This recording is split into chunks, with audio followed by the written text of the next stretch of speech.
macaafa moototaa salamaffaa boqonnaa 6 lakkoofsa 1 kaasee dubbisa. macaafa moototaa salamaffaa boqonnaa 6 lakkoofsa 1 kaasee kutati raajotaa gaaf tokko Elsaadhaani kunoo iddoon sinuratti wal geenyu baay'ee waan nutti dhiphateef adaraa tokkoon keenya gara Yordaanosiin dhaqnee dhaabaa murree manatti wal geenyu akka jaarranuuf tole nuuf jedhani. Innis dhaqaa isaaniin jedhe. Isaan keessaa inni tokko adaraa atis immoo nu garboota kee wajjin naq ture jedhe. Inni immoo deebisee nan naqa jedhe. Isaanis isaanii wajjin naqan. Yommus isaan Yordaanosiin naqanii muka murmuruutti hin jalqaban. Isaan keessaa tokko muka muruutu jiru qarri qottoo itti buqqee bishaan keessa duraa bu'e. Yommus wayyoo kaa yaa gooftaa koo kanaammoo qottoo ergisaati jedhe. Namni Waaqayyoo sun immoo qixa kamiin keessa bu'ee jedhee gaafate. Namichi qixa isaa isatti agarsiifnaan inni immoo muka cabsee bishaanicha irratti darbatee bishaanichi qotticha ol baasee ofirratti akka baatu godhee namichis fudhadhu jedhe.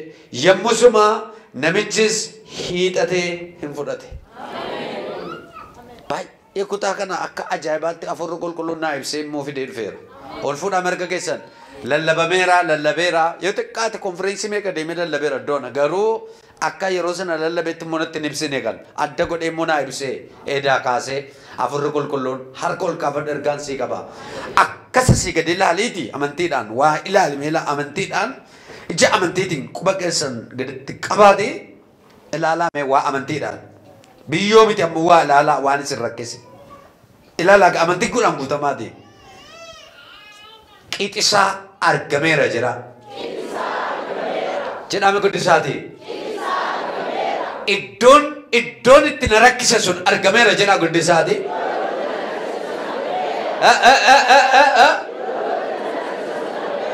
Qixasaa argadheera jira lafaati. Nagaamne dabalaa jira. Ol jedhaa na ilaalaa gaa. Kutaa kana gaafa kaan ol jedhaa boquu keessan ol qabaa na ilaalaa. Kutaa kana gaafa kaanu Elsaan nama Waaqayyooti. Raajii cimaadha. Raajii ka'an keessa waa Elsaan gaafa kaanu Elsaan nama salphaa miti. Elsaanii gaafuma ka'u nama ayyaana yookaan dibataa namoota Waaqayyoo irra jiru dheebotuudha. Dheebuunsaa buddeenirra bishaanirra uffannaarra dibata dheebota. Ayyaana. Yoo qonnaa ta'e gindoo 12 qotaa. Gindoo 12 jechuun qeenxee 24.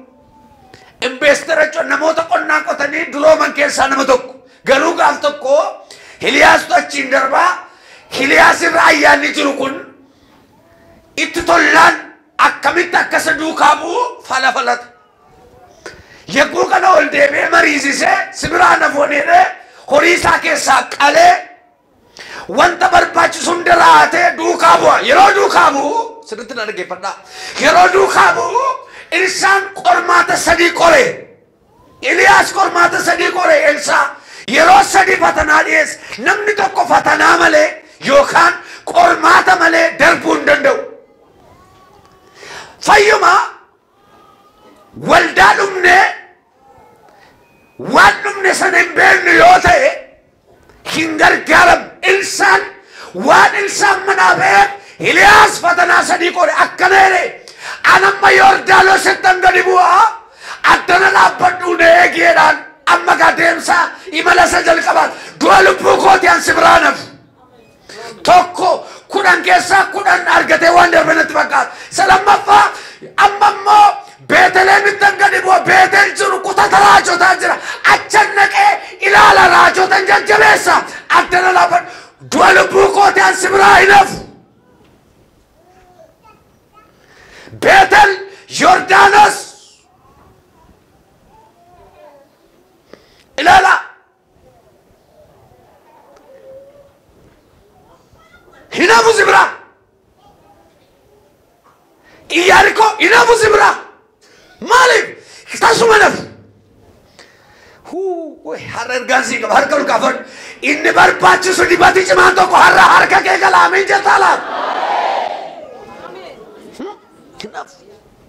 Hin ka'an. Dhuma irratti fatanaa isa dhumaa. Intiraansiyeetu isinis isa dhumaa jechuudha. Maal akkansii godhu barbaaddaa jedheen. Waan sirra jiru ayyaana kana dachaa lama. Kan isaa tokko bara kan Eliyaas bokkaa ji'a sadii waggaa sadiif ji'a ja'a caamsee ibidda waaqarraa waaqa Ba'aal xap godhee Eliyaas jechuudha. Wanti Eliyaas tajaajilli Eliyaas bu'aan buufne hin jiru. Mootonni Eliyaas birannan hin jiru. Dinqii Eliyaas godhe kana dachaa lama argate. Eliyaas tajaajila isaa torbaa yeroo xumuru inni kun immoo 13 xumure. Dachaa lama waan ta'eef ergaan sii qaba harka kee ol gaafadhu gaa garatti galaa irraa Waaqayyo har'a dachaan si eebbise. Ilaalaa gaa yeroo kana maal barbaada namichi kun dibata barbaada dibata kana fudhateeti Elsaan hojii jalqaba gaa hojii keessa gale yeroo hojii jalqaba mana qulqullummaa ijaarrachuudhaaf Elsaa bira dhaqanii hin bal'annaa jedhan bal'ina maaltu jibba hin guddannaa jedhan guddina maaltu jibba jennaani akkati nu duuka namichi dhaqee namicha akkati nu duukaa buutuun barbaanna de sun cimaadha baay'ee sanni ni bannaadha la nu duukaa akkati irrattuun barbaannaa jedhe utuu Elsaan mandaratti qeetta feera ta'e wanti ulfaataan ni jira jechuudha ati nu duukaa raqikaa tolee nannaqa maal waldaadhoo mana qulqullummaa too ijaarama muka muruura kan yoo simmintoo miti akka sammaa kana dhagaa warran kaa'amu muka muranii mukma bal'achuudha kan achuma keessaa tokko qottoo ergifachuudha bara sana keessatti aadaa Israa'el keessatti qottoon hin ergifamu tumaan tumameera akka aadaa biyya sanatti namni waa walirraa hin liqeeffatu hin gireeffatu hin fudhatu inni kun garuu nama tokko biraa qottoo ergifate yaaddoon isaa inni guddaan yeroo deemu abbaa qottoo sanaa waan baasu waan kaffaloon qabu ergaansii qaba qixa isa rakkisee dhaabatu Yesuusitti agarsiisa har'a karaan isaaf daandii isaa hin argama elaan jira. Qabi nama simbira gagam godhaa qabaa ariitiidhaan ija koo keessa ilaala ariitiidhaan qixi isaa argameera ilaa nama simbira jiru qaba. Faatiyaa saakaatiyaa boo. Nama sebelah tu buat kerja, kita sahar kamera iso dia tidak di nama sebelah kan.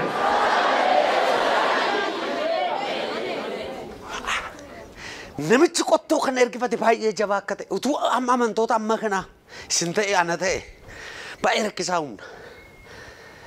Cipinan nama cakap aja nanti mu, bara kotor erkifam ni kesa kotor erkifat mana be, thok, lammafa. Lafat abatani iyyum malurat abate iya. Kita ni berdesan abate iya. Iya kuku ke sabun. Mal jenang koto erkisah tiya situnu jalabuye. Muka bate ta, karri ke sabuye. Muka bate ta, mukim muamur. Isa berbacisa dokate. Kotor gansi kaba. Harga lamanul kafat ini berbacisa nak si jalan okate wak iyo raga koti ututi mana kana gadin bayin si gada.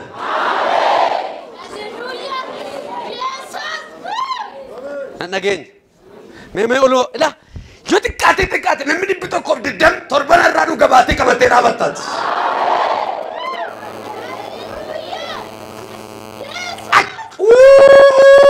Mal koto gabu mahasa budak kasih. Koto erkisah tu bade. Kan sami itu kan sate ini. Kot mania dosa tiga lundan dau mandala erkifate kote bulabra erkifate kote bunton moya niru hammenna gudda hina battaliya dina hennana kajan Elsa tibigan Elsa oh rajo tamisalu bala walum tisunu korewa ndara bara walum tiballa jorka nama salma bide garu Elsa tibigan Elsa oh koto tasin karrisanu jalaban esar asum idona bade yaru kana isamoda kaile muka cabsera lava inni tigesa buesana muka macam sagari tidak benar karri koto era muki jati girme olvera ka isa si jalalo kata biya kala kesa harran si basa jalawa kaya tiba-tiba kelo kata basa jalawa kaya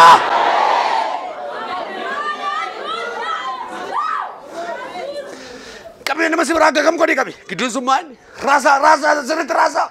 Ofir gali argamera jadi wai fanjere. Ofir gali argamera jadi wai fanjere. Inna sun argamera jadi watu tajira.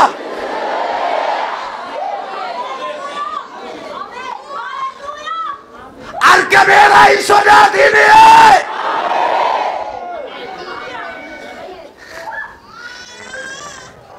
Muka tidak bertani kotor kariba undang-undang. Bishaan guddaa keessa.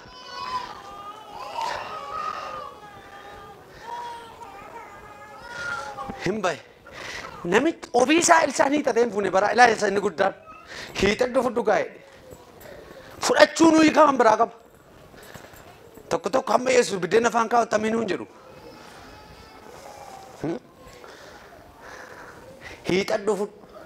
Fudhachuun kan isaanii ol baasee mul'isuun kan raajichaa. Ansiin lallabaa, ansiin raajaa, anfa'uusin godhaa, inni guddisi. Kan utaalee deemu ga'ee keeti. Aska walumaa fuudhan ilaa ergaansii qaba.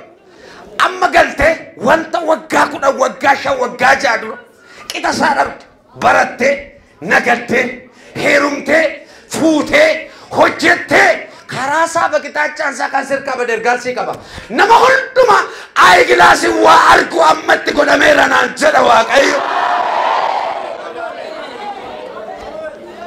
Hiixadhu fudhu kaa'e hiixatee fudhatedha. Hojiitti deebi'e. Hin taa'e miti hin jettanii muruutti deebi'e ammas. Ilaama ergaansii qaba. Gidduutti kan si jalaa dhaabate hojiitti deebitu. Qabi nama si biraa qabi nama si biraa qabi. Kana booda inni guddisi mul'ata kee sirkaa gatuudhaaf ayyaana kee sirkaa gatuudhaaf isa qara qabu sirkaa gatuuf kan bobba'an amma qabamaniiru ati hojiitti deebite jira Waaqayyo. Masmara hojii keessa galta siin jedha Waaqayyo.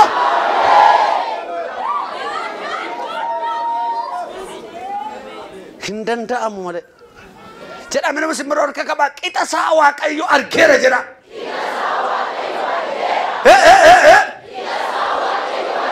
Jedhame irra deebii jedhu way fanjare. Jedhame guddisee jedhame.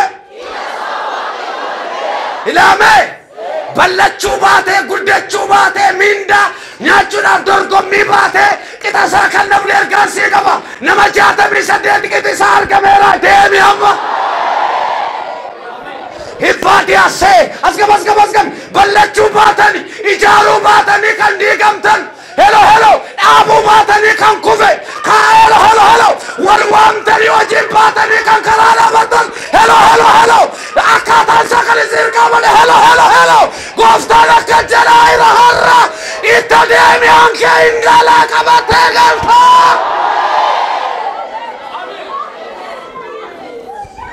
Fadia seba baya, ewe warga sakaras kabatori tiran, hinna batte mandi kabatte, ayya maloji mana benjene, ayya maloji raji bune lumnenjene, ayya akastane utu kanan nunjene, ayya utuma Waaqayyo kamlu akastane jen, achira batte kita sasabosi serana batte, erkan sirikaba, iyi male haraba keba jera Waaqayyo.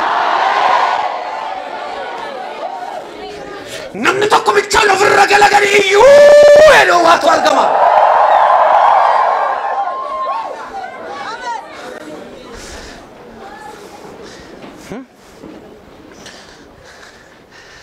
Hiixatee fudhatedha. Qabee namni si biraa kallattiin harkaa badeera bara. Fakkeenyaaf namni makiinaa oofu karaa yoo wallaale lafuma wallaale sana dhaaba. Dhaabee maskootii isaa banatee karaan kun asirra nageessaadha. Harkaa badeera. Hakitaachaan namicha kan harkaa badeera mucaan harka. Nama qottoof wargifatee manaa ba'ee kan harka. Garuu dhufe Yesuus. Abeet nama mudibata. Abeet nama Waaqayyoo. Haadhaaf nama Waaqayyoon tuffatanii meen tuffatanii tolkaasi. Haadha nama deessee fi iyyeedhime. Raajotan tuffatanii. Bara kamuu. Ol fudhadhu akka jedhe muka cabsa amma mukaaf sibiilee isaa walitti wal madaala. Wal madaala dhagaa xinnoo fuutanii bishaan keessa buuftan irra keessan ta'a dhagaan. Raqa maaliif? muka cabsanii tamatti bishaan qottoo bishaan keessa ol baasu. Maatan ulfuudha garga keessan dhuguma siin jedhaa irra laa. Hanku baay'ee ulfaataadha በጣም ከባድ ነው kan jettan. Baay'ee ulfaataadha hanku baay'ee cimaadha kan jettan ergaan sinii qaba. Baay'ee salphaadha har'a illee waaqayyo. Immati qabattee dhuftee jedhee gooftaan baay'ee salphaadha. Akkuma keelee gooftaan dhiyeessaa dandeessee baay'ee xinnishuudha jedhaayi. Ati guddaa ta'e baay'een koo bakka sanarraa sakiraanjii qabatu kan amma warri kun lamaan wal gumja'u inni kun yoon miiluma tokko illee deemuu danda'a wayiin kanaan okkola ani immoo lachuu isaatiin dandeenye kawwachuu danda'a walawwu ta'anii harka koo hafadhu ergaan sii qaba waaqayyoon natti hime har'a akkasiin jedhe inni guddisi lafa amma haqixaachaa sirkaa bade kanatti haqixaachaa haaraa fuutee baatu. Ojiitti deebi'anii isa hojiin harkaa bade hojiitti deebi'an muruutti deebi'an nama duukaa irra nama waaqayyoo duukaa irra ergaa keetii har'a akkasiin jedhee waaqayyo si duukaan jira iyyata haqitaachaan sirkaan badu dhiisi nama si bira harka qabiini iddoon isaa argameera hin sodaatin itti fuftaa'ini.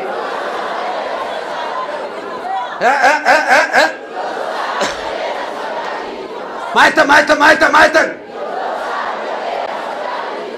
Kita sesirak kisah Yesus kofat agarsis. Olfulod arka ke olfulod ilame. Kudisi aja. Pareci aja deh. Wakayo kasin jare. Kudisi aja deh ka. Kiti sa arga mera isoda tinggal tegam mada.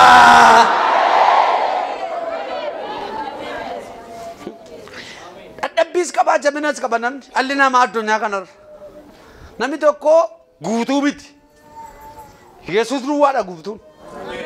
Adhabbiin namicha kana yerichi yeroo qottoo ergifatan miti seera biyya sanaan keessa ergifatee manaa ba'e.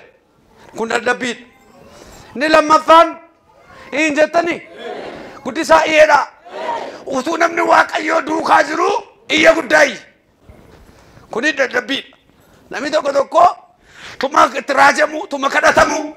Tuma gargaaramu waaqayyoon lolaa oola kun dadhabbii keedha wallaaluma kun inni sadaffaan hin jettuu dandeesse guddistee iyyataa dandeesse inni sadaffaan meeyee jedhe guddisi yee jedhe guddisi itti cimsatee manaan baan laafina isaaf jabina isaan beeku qottoo yoo biyya keenya sololee bukkeetti muka cabsanii bukkeetti gara rukutu hangeenya sassiisan keessaniin beeku yoo inni sololee dubartiin gaafa qoraan falattu falataa bukkeedhaan kaa'u mukisaa waan nyaataaf isa booda hin jabaata gorootti tuttufanii jajjabeessu cimina qottoo kanaa siluma yuun tolfanne qaabi nama sibira cimina nyakkoon cimina kadhannaa kee cimsadhu nama sibira kami sekeraa afaan haaraa sekeraa raajummaa sekeraa mul'ata sekeraa faarfannaa sekeraa waaqayyo har'aa sirraa haa dha'u maqaa Yesuusin cimuu qaba ilaalamuu qaba guyyaa guyyaatti haaduunuu mana tumtuutti geeffamee qaramaa yoo qaran qabu ta'e shunkurtii fayyaa affeelamee nyaata keessa olisiitti ba'a akka nama bulluu qabu lixee ba'e maaliif qaran qabu shunkurtichi hin qaraxxamne ogeettiin dubartii gaafamaa kan silaa hojii beektu kan namatti tolu manuma keessaa dhaga'ama gaariitti hin beekamu. Ilaa akkata ilaa shunkurtii akkatti yoo murmurame tarbaayinii gurra keessaa dhiira gammachiisa. Fedha tokko dhaabatee qantal gadi hin jettu qantal goote fayyaa isaa keessa quba wajjin of kutta boleettii koo. Ol fudhadhu gaarga ol kaafadhu lamaan isaa ol kaas.